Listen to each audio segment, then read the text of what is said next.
ವಿಜಯಪುರ ಜಿಲ್ಲೆಯ ಬಸವನ ಬಾಗೇವಾಡಿ ಪಟ್ಟಣದಲ್ಲಿ ನಂದಿ ಕೂಗು ಕಾರ್ಯಕ್ರಮಕ್ಕೆ ಆಗಮಿಸಿದ ಕನ್ನೇರಿ ಶ್ರೀ ಕಾಡಸಿದ್ದೇಶ್ವರ ಸ್ವಾಮೀಜಿಯವರಿಗೆ ಹೂವಿನ ಮೈಗೆರೆದು ಸ್ವಾಗತಿಸಿಕೊಂಡ ಭಕ್ತರು. ಸ್ವಾಮೀಜಿಯವರು ಸಿದ್ದರಾಮೇಶ್ವರ ಮಠಕ್ಕೆ ಭೇಟಿ ನೀಡಿದರು. ಆನಂತರ ಕನ್ನೇರಿ ಶ್ರೀ ಸ್ವಾಮೀಜಿಯವರಿನ್ನ ಎರತ್ತಿನ ಬಂಡಿಗೆ ಪೂಜೆ ಸಲ್ಲಿಸುವ ಮೂಲಕ 1,000 ಎತ್ತಿನ ಬಂಡಿಗಳ ಮೆರವಣಿಗೆಗೆ ಚಾಲನೆ ನೀಡಿದರು.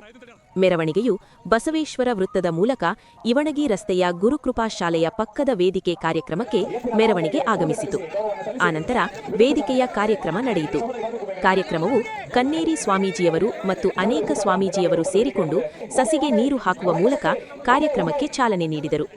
ಕನ್ನೇರಿ ಸ್ವಾಮೀಜಿಯವರು ಮಾತನಾಡುತ್ತಾ, ರೈತರ ಪುನರುತ್ಥಾನಕ್ಕಾಗಿ ರಾಜ್ಯದ ಬಜೆಟ್ನಲ್ಲಿ 10% ಮೀಸಲಿಡುವ ಕಾನೂನು ಜಾರಿಗೆ ತಂದು ಜೋಡೆತ್ತಿನ ಕೃಷಿಕರಿಗೆ ಪ್ರತಿ ತಿಂಗಳು 11,000 ರು ಪ್ರೋತ್ಸಾಹಧನ ನೀಡುವ ಕುರಿತು ಯೋಜನೆ ಜಾರಿಗೆ ತರಬೇಕೆಂಬ ಉದ್ದೇಶ ನಂದಿಸೇನೆ ಹೊಂದಿದೆ.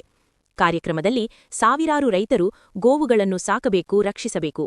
ಅವುಗಳಿಂದ ದೊರೆಯುವ ಶಗಣೆಯನ್ನು ಗೊಬ್ಬರವಾಗಿ ಬೆಳೆಗಳಿಗೆ ಉಪಯೋಗಿಸಬೇಕು. ಇದೇ ಸಮಯದಲ್ಲಿ ಸಂಗನಬಸವ ಸ್ವಾಮೀಜಿ, ಸೋಮಲಿಂಗ ಸ್ವಾಮೀಜಿ, ಯೋಗೇಶ್ವರ್ ಮಾತಾಜಿ, ಸಂಗನಬಸವೇಶ್ವರ ಸ್ವಾಮೀಜಿ, ಡಾ ಚಂದ್ರಶೇಖರ್ ಜಮಾದಾರ್, ಡಾ ವಿ.ಐ. ಬೆಣಗಿ ಮತ್ತು ಊರಿನ ಮುಖಂಡರು, ಹಲವಾರು ರೈತರು, ಭಕ್ತಾದಿಗಳು ಉಪಸ್ಥಿತರಿದ್ದರು.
ನಂದಿ ಯಾತ್ರೆ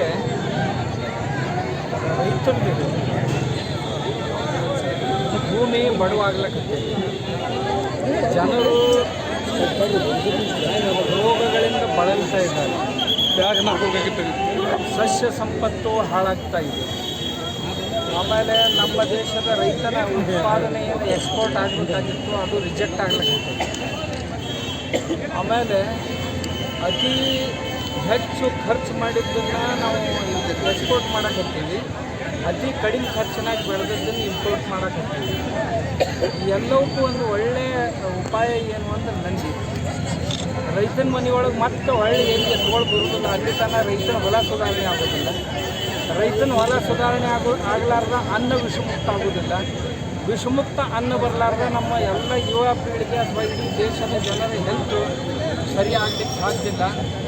ಆದ್ದರಿಂದ ಇಂತಹ ಒಂದು ಮೊದಲಿಂದಲೂ ಬೇಡಿಕೆ ಇದೆ.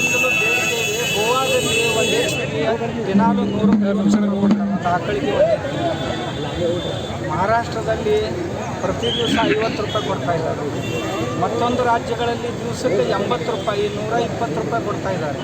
ಆದರೆ ನಮ್ಮ ರಾಜ್ಯದಲ್ಲಿ 1 ರೂಪಾಯಿ ಕೊಡ್ತಾ ಇಲ್ಲ ಕರ್ನಾಟಕದಲ್ಲಿ. ಆದ್ದರಿಂದ ಕರ್ನಾಟಕ ಸರ್ಕಾರಕ್ಕೆ, ಅದು ಸರ್ಕಾರ ಯಾವುದೇ ಪಕ್ಷಕ್ಕಿರಲಿ, ಅವರಿಗೆ ರೈತರ ಪರವಾಗಿ, ನಮ್ಮ ಸ್ವಾಮಿಗಳ ಪರವಾಗಿ ನಮ್ಮ ಪ್ರಾರ್ಥನೆ ಏನು ಅಂದ್ರೆ, ನಮ್ಮ ರೈತನ ಈ ಎತ್ತುಗಳಿಗೆ ತಾವು ಅನುದಾನ ಕೊಡಬೇಕು. ಅವುಗಳ ಮೇವಿಗಾಗಿ ಇರದೇ ಇದ್ದರೆ ಅವ ಕಟ್ಟೋದು ಭಾಳ ಕಷ್ಟ ಆಗಿದೆ. ಆದ್ದರಿಂದ ರೈತನ ಎತ್ತುಗಳಿಗೆ ತಾವು ಅನುದಾನವನ್ನು ಕೊಡುವಂಥ ಕೆಲಸವನ್ನು ಮಾಡೋದು. ಯಾರ್ಯಾರೋ ಬಿಟ್ಟಿ ಭಾಗ್ಯಗಳನ್ನು ಕೊಟ್ಟು ಕೇಳಾರ್ದವ್ರು ಕೊಡ್ತಾ ಇದ್ದೀರಿ, ನಮ್ಮ ರೈತನಿಗೆ ಕೊಟ್ಟರೆ ಎತ್ತುಗಳಾದರೂ ಬದುಕ್ತಾವು. ಆದ್ದರಿಂದ ರೈತನಿಗೆ ಅನುದಾನ ಕೊಡಲೇಬೇಕು ಅಂತ ನಮ್ಮ ಆಗ್ರಹ. ದೇಶವನ್ನು ಒಂದು ಅರ್ಥದಲ್ಲಿ ಮರಳಿ ಕಟ್ಟುವಂಥ ಕೆಲಸ, ದೇಶದ ಪುನರ್ನಿರ್ಮಾಣದ ಕೆಲಸ, ಇದನ್ನು ರೈತನೇ ಮಾಡಬೇಕಾಗಿದೆ. ಆದರೆ ಆ ರೈತನಿಗೆ ಸಮಾಜ ಸಪೋರ್ಟ್ ಮಾಡಬೇಕಾಗಿದೆ. ಬೆಲೆ ದೃಷ್ಟಿಯಿಂದಾಗಲಿ, ಸರ್ಕಾರದ ದೃಷ್ಟಿಯಿಂದಾಗಲಿ ಇವತ್ತು ಎತ್ತುಗಳನ್ನು ಕಟ್ಟುವುದು ಕಷ್ಟ ಆಗಿ ಎಲ್ಲ ಎತ್ತುಗಳನ್ನು ತೆಗಿತಾ ಇದ್ದಾರೆ. ಆಮೇಲೆ ಅದರ ದುಷ್ಪರಿಣಾಮ ಈ ಹೊಲದಲ್ಲಿ ಕಾಣ್ತಾ ಇದೆ. ನಾವು ಗೊಬ್ಬರದ ಖರ್ಚು ಹೆಚ್ಚಾಗ್ತಾ ಇದೆ, ಬೆಳೆ ಅಷ್ಟೇ ಇದೆ. ಇದನ್ನು ಕಡಿಮೆ ಮಾಡಬೇಕಾಗಿತ್ತು ಅಂತ ರೈತರ ಮನೆಯಲ್ಲಿ ಮರಳಿ ಎತ್ತುಗಳು ಬರಬೇಕು. ಆದ್ದರಿಂದ ಎತ್ತುಗಳ ಸಮಾವೇಶ, ಬಂಡಿಗಳ ಸಮಾವೇಶ, ಸುಮಾರು 1500 ಬಂಡಿಗಳು ಇವತ್ತಿಗೆ ಸೇರಿವೆ. ಇದು ಬರೀ ಒಂದು 8 ದಿನದಲ್ಲಿ ಯುವಕರೆಲ್ಲ ಸೇರಿ ಈ ಕೆಲಸವನ್ನು ಮಾಡಿದ್ದಾರೆ. ನಮ್ಮ ಬಸವರಾಜ್ ಬಿರಾದಾರ್ ಅವರು, ನಮ್ಮ ಚಂದ್ರಶೇಖರ್ ಬಿರಾದಾರ್ ಅವರು, ಆಮೇಲೆ ಬಾಗೇವಾಡಿಯ ನಮ್ಮ ಭಕ್ತರ ಬಳಗ ಎಲ್ಲ ಸೇರಿ ಇದನ್ನು ಮಾಡ್ತಾ ಇದ್ದಾರೆ. ಇದಕ್ಕೆಲ್ಲದಕ್ಕೂ ಮುಖ್ಯ ಅಂದರೆ ಇದು ಯಾರ್ದು ಅಲ್ಲ, ಇದು ರೈತರದು. ರೈತರೇ ಇದರ ದೈವ, ರೈತರೇ ಇದನ್ನೆಲ್ಲ ಮಾಡೋರು, ಮಾಡಿಕೊಳ್ಳೋರು ಅವ್ರ ಸಲುವಾಗೇ ಅವರಿಗಾಗೆ ಮಾಡುವಂಥ ಒಂದು ಕಾರ್ಯಕ್ರಮ ಇದೆ. ಇದು ನಾಡಿನ ತುಂಬಾನು ನಡೀತಾ ಇದೆ. ಇನ್ನು ಮುಂದಿನ ಕಾಲದಲ್ಲಿಯೂ ಸಹಿತ ಈಗ 10,000 ಎತ್ತಿನ ಗಾಡಿಗಳ ಸಮಾವೇಶವನ್ನು ಭವಿಷ್ಯದಲ್ಲಿ ಮಾಡಬೇಕಾಗುತ್ತೆ. ಆವಾಗ ಸರ್ಕಾರಕ್ಕೆ ಸ್ವಲ್ಪ ಕಣ್ ತೆಗೆಯುವಂಥ ಪರಿಸ್ಥಿತಿ ಬರ್ತದೆ. ಬಂತು ಅಂದರೆ ರೈತರ ಕಡೆ ನೋಡುವಂಥ ರೀತಿ ಬದಲಾಗಬೇಕು. ರೈತನು ಸಹಿತ ಗೋವಂಶದ ಕಡೆ ನೋಡುವಂಥ ರೀತಿ ಬದಲಾಗಬೇಕು.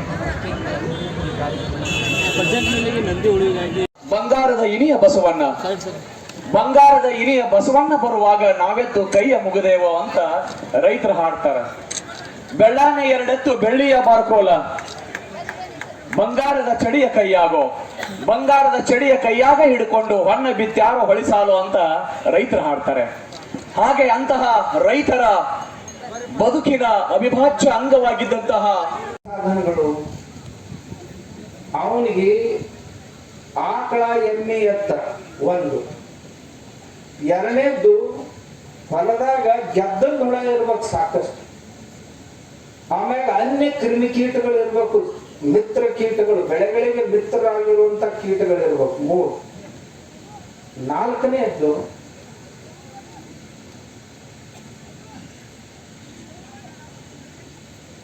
ಅವನಿಗೆ ಬೇಕಾದಂತ ನೀರು ಇರ್ಬೇಕು.